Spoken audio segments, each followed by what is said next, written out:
Well, hopefully we waited long enough so these guys aren't totally in the sun. So we'll get started.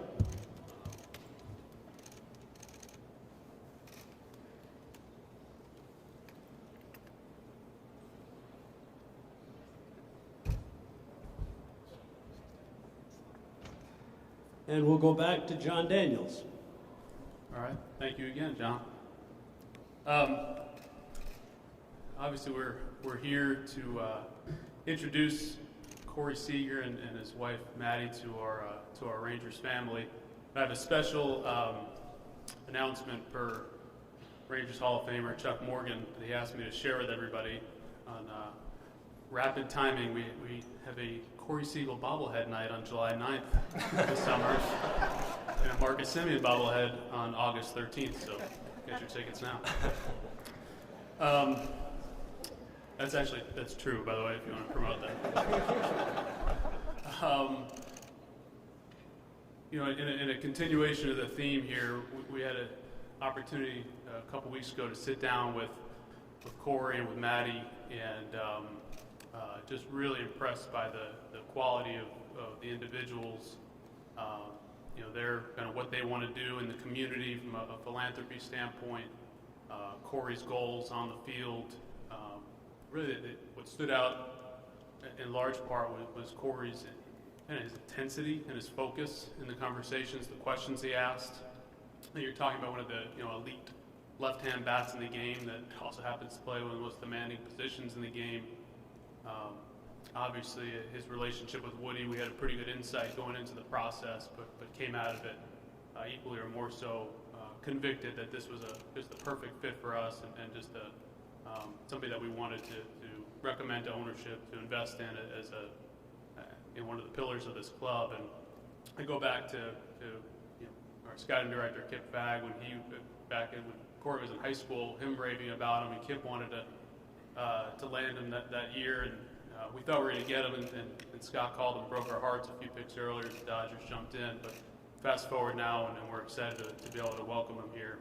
And you're talking about has decorated a young player in the game through age 27, what he's accomplished, and yet because of that intensity, work ethic, and what he wants to do, and his physical and mental talents and drive, we genuinely believe that the best is ahead of him, and he's going to enjoy those productive years in Ranger uniform and in front of our fans and helping lead this team to great things. So I'm going to turn it over to CY. Thanks, JD. Again, not a ton I can add here, as JD did a great job describing who Corey Seager is and why he's the right person for the Texas Rangers. Couldn't be more excited to have Corey and Maddie as part of our family. We're looking forward to the next 10 years together and building something unbelievably special and doing things that this franchise has never done. Coming away from our meeting with Corey a couple weeks ago, as JD mentioned, the thing that stood out to me was this intensity that you could feel. The intensity that came through, that exuded in every single answer he had, every question he asked. Corey is someone who is committed to greatness, who is an unbelievable competitor, who does everything he possibly can do to be successful, and inspiring his teammates to be the same. And I think that's why he's a perfect fit for our organization. As I said, today's a very, very special day, and it gives me great pleasure to introduce our new shortstop, Corey Seager.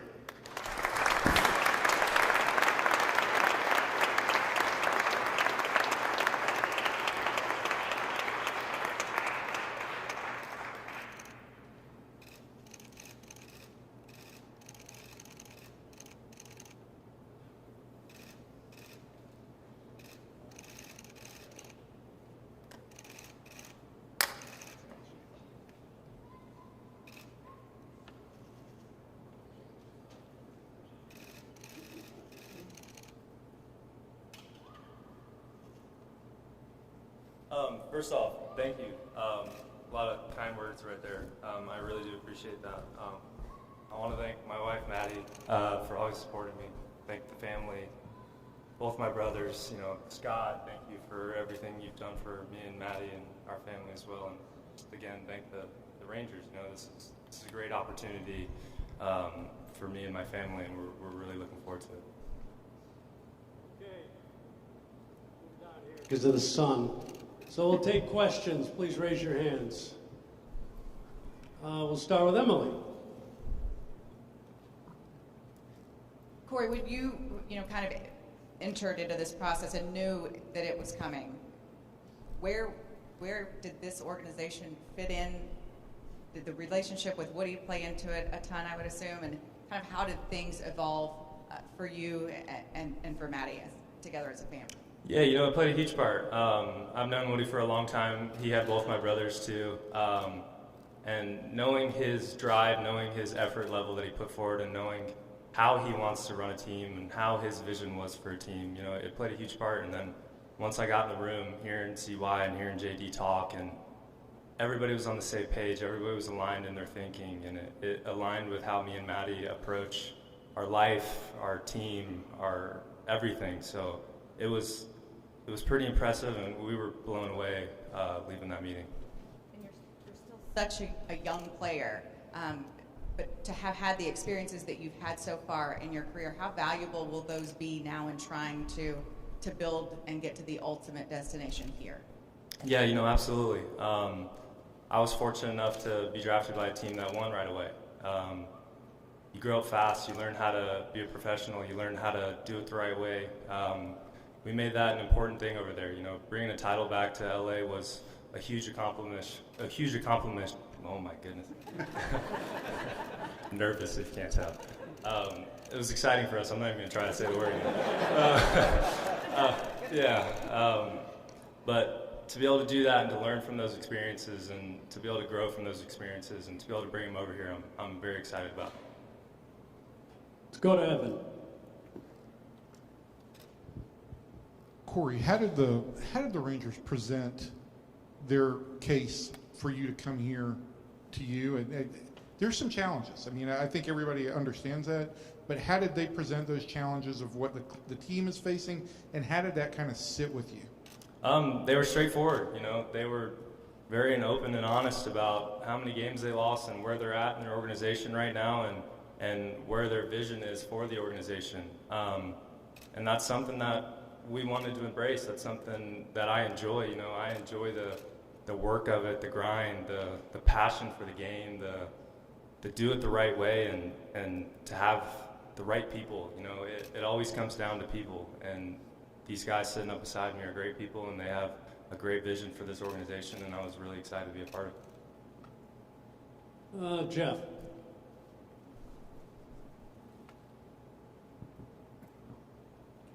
Coming into this season, you were the all-time leader in home runs in this building. Seriously, what do you like about? What did you enjoy about hitting here? And then also, you won a World Series in this building. What does this place mean to you? Yeah, it was a fun time in my career during that. We've seen the ball all right that little stretch through that postseason. But the place is great. They built a beautiful stadium. They built a beautiful clubhouse. They thought of everything you can think of to need to be able to perform that night. And it's inspiring. It shows you the direction they want to go. That they're all in. They're ready to move forward with this, and they're ready to turn this organization around. And it's exciting. Chris.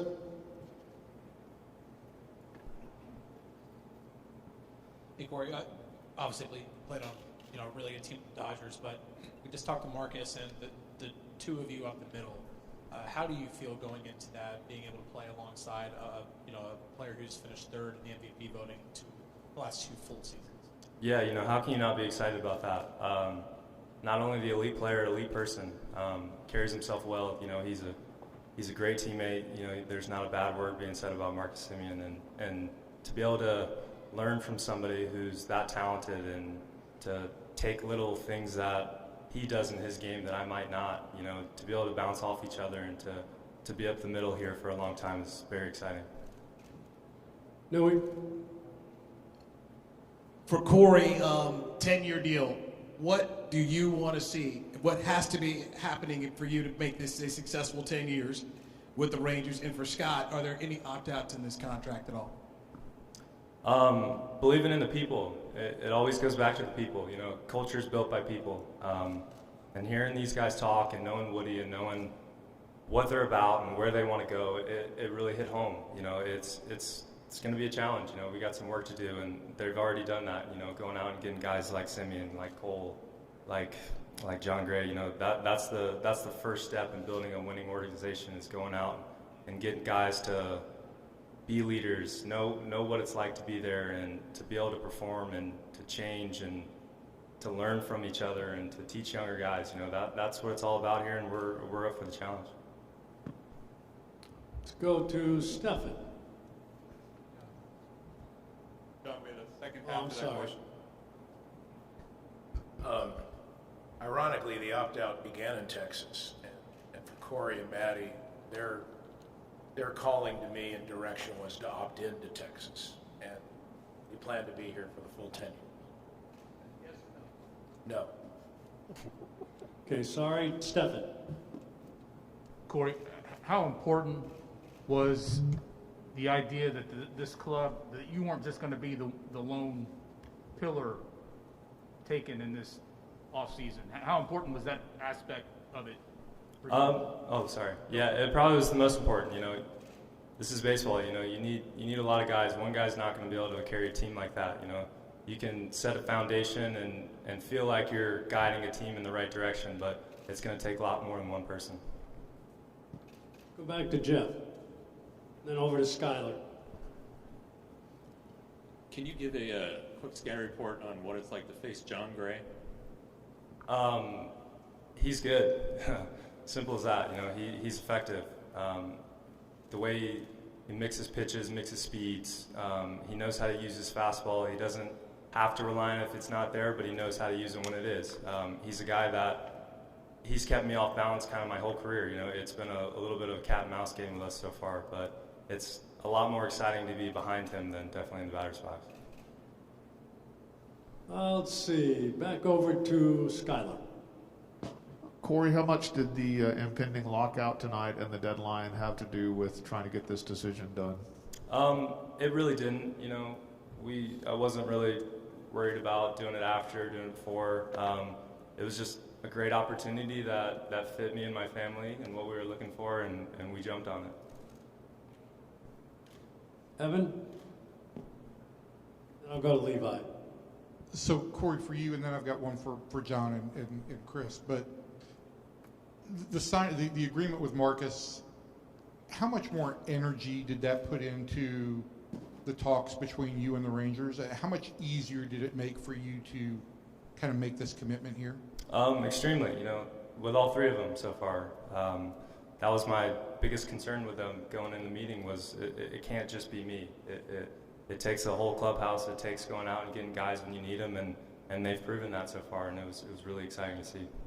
And John and Chris, for both of you guys, when you did get Marcus to commit, and I know you'd gotten Cole already, but when you got Marcus to commit, how much more did you feel like that drove further the talks that you were having with Corey and with John?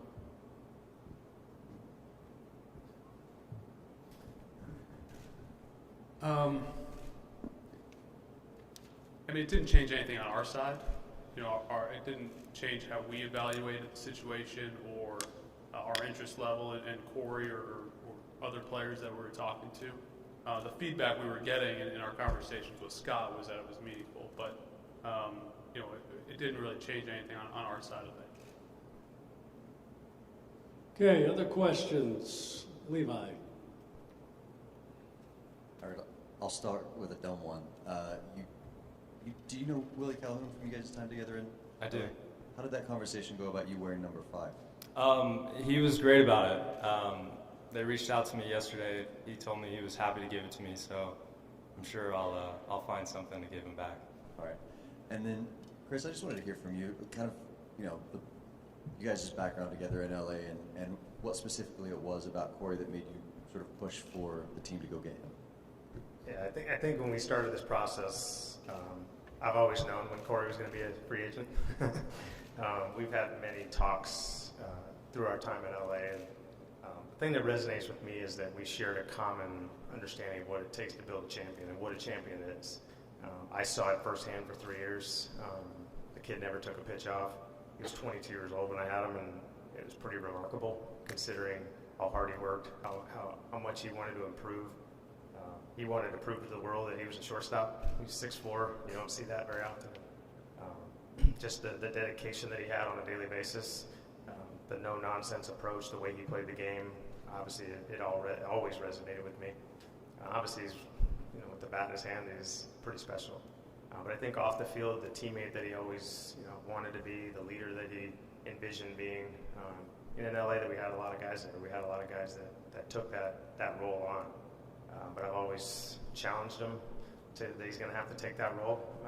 When I left him with some, hopefully, words of advice to try to, push him to kind of take on that role a little more. And, throughout this process, now that it's hard to believe he's in a Ranger uniform right now. I mean, I'm pinching myself a little bit, but there's so much that we share a common vision that this organization and the impact he's going to have, on the field, obviously with his performance, but in the clubhouse is with a guy like Marcus Simeon, with a guy like Cole Calhoun. Honestly, the sky's the limit. I've always thought highly of him. I felt a little bit going into the process that I was going to sound a little bit biased because I had him. So when we get into meetings and I'm pounding the table for this guy, and the thing that really made me happy was that everybody in the organization had him as a top target as well. So that put my mind at ease that I didn't have to pound as hard. Our analytics department, JD, CY, everybody believed this was the guy. This is the best player possible, not just this year, but in any year, to be frank. And obviously, my personal relationship with him, knowing what he's capable of on and off the field, I'm stunned that he's up here with the Ranger uniform on. Other questions, Jared? Corey, I got to, your brother spent his career playing in this division, obviously a lot of experience with the Rangers. Did you talk to him at all, and what sort of guidance did he give you about this organization? Yeah, my brother's been great about that. He's kind of helped me throughout my career with college, with going professional. Anything that I've ever needed, he's kind of been there for me. And just to pick his brain again on a division he played in, an organization that he's played against for a long time, it was extremely beneficial to have him there. Then you've developed into one of the best left-handed hitters against left-handed pitching. What would you attribute that to? Just kind of keeping it simple. I have a simple approach to the game, and I try and not get too far away from it. There's a lot of numbers out there that are beneficial, and you take and you look at and you study, but at the end of the day, when it's time to go, you try and keep it as simple as possible. Other questions? Back to Skylar. Woody, this is similar to the other question about your background with Corey, but I think slightly different. What is it that you think's most important about all the time you all have together, all that background, as it comes to starting to try to build this winter and build this thing together? I think it just helps, when you're around a guy for 3 years and you obviously coach a guy and you see, what they do every day, how they do it, how they treat people. I think that solidifies your opinion on him. Obviously, you build a database of like, okay, this is who this kid truly is.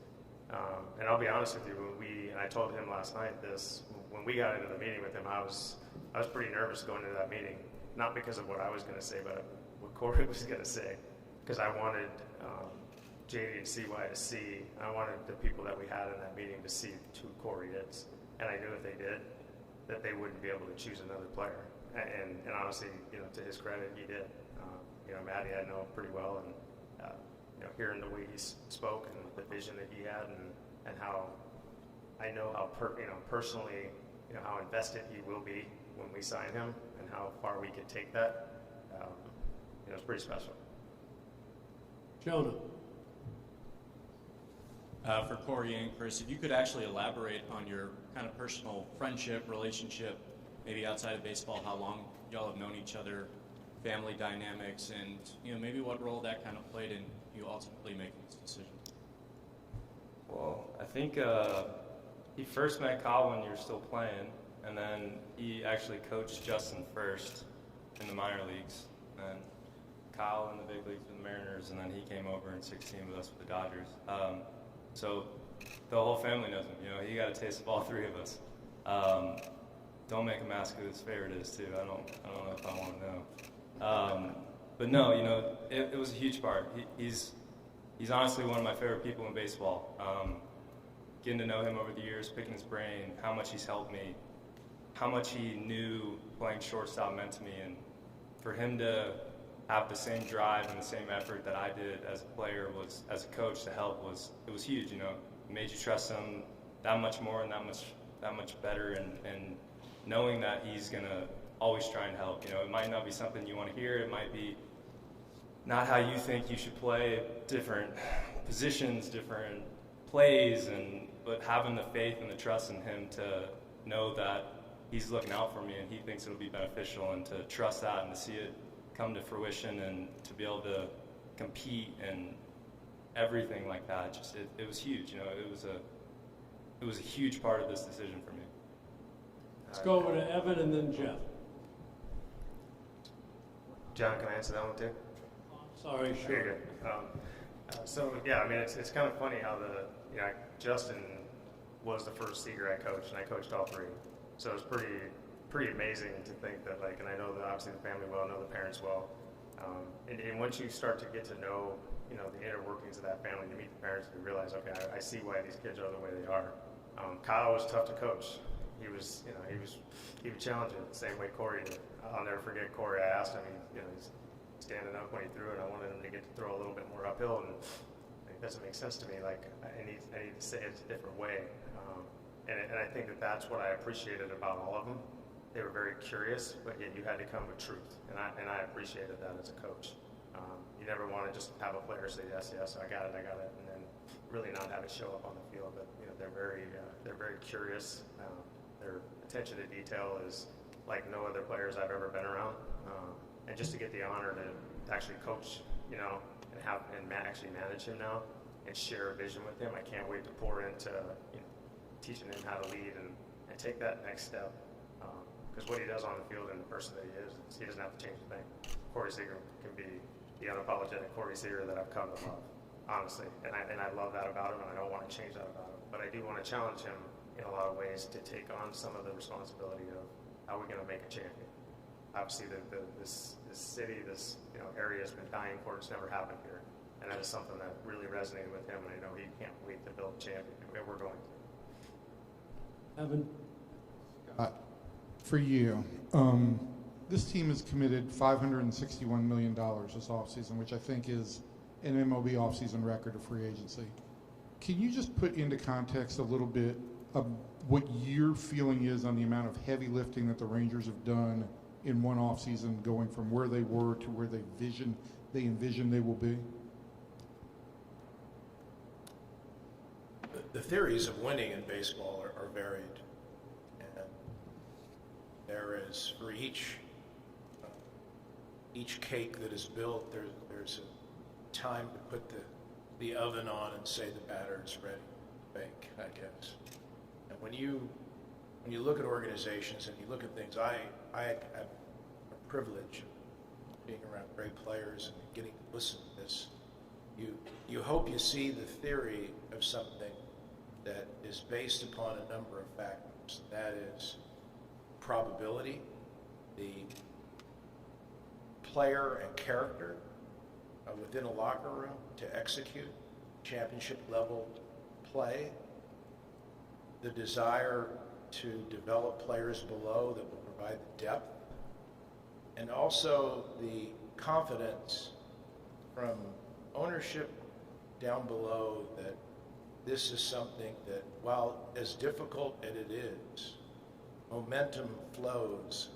You achieve a goal of winning and getting to the playoffs, and then something happens, and then you come back the next year. But the idea of this is that it really isn't about what you do in a moment. It's more about, it just so happens in this moment that the right players were available to fit the design. Because I don't think this group would have taken the steps they've taken if the right players were there. For me, knowing what you want, knowing why you want it, and knowing how it fits the plan It just so happened that these extraordinary men were available at one moment. I credit all of them that they didn't let that interfere with their goal. And most organizations probably would not take that step, even though they would want to. It says a lot that who they are, players, and the fact that they really felt that this group was ready for them at one time. Last question for John and maybe Woody, because both of you guys have used this word on multiple occasions today. You've used the word pillar, and I'm just curious how you would define pillar in these terms. I'd love to. I think when we use that word, I think you look at like just the stable force, you know, in the organization. And I think that what stands out to me, you know, with Corey and Marcus is they both want to be that. They're not shying away from that. There's a lot of great players in this game that I've played with, that I've coached, you know, that I've seen, that I've heard about, that don't want that responsibility. They don't want that. They'd rather just kind of do their own thing and be left to their, you know, devices and just, you know, hey, I'm going to go out and be a great player. But these guys are not only great players on the field but off the field, but they want to have an impact. When you hear a superstar player talk about building and wanting and desiring to build a championship, you're talking about, you know, the Tom Brady's of the world. You're talking about the Giannis's of the world. Like they're different. And for us to get two in a 24-hour time period, two that, you know, I personally believe are the best in the game at it, it's pretty remarkable. And so I think to answer your question, like a pillar is not something everybody wants to be. A lot of people don't desire that as a great player. The fact that these guys want that and have come here to be that speaks volumes of who they are. Jeff. In anticipation of a stoppage, have the Rangers given you any programs to follow or anything they want you to work on? Then also, isn't it kind of weird that you've got this new team and you're not going to be able to talk to anybody? Yeah, you know, me and Woody were talking about that yesterday. It's funny, you know, you're signing and then the next day you're shut out. But, you know, they've been great. They've been up front with me from the start. I know what to expect from them. They know what to expect from me, and I think we have a great relationship in that. They know I'm going to come prepared. They know I want to be prepared, and we're going to do everything to be prepared. Anything else? Okay. Thank you very much.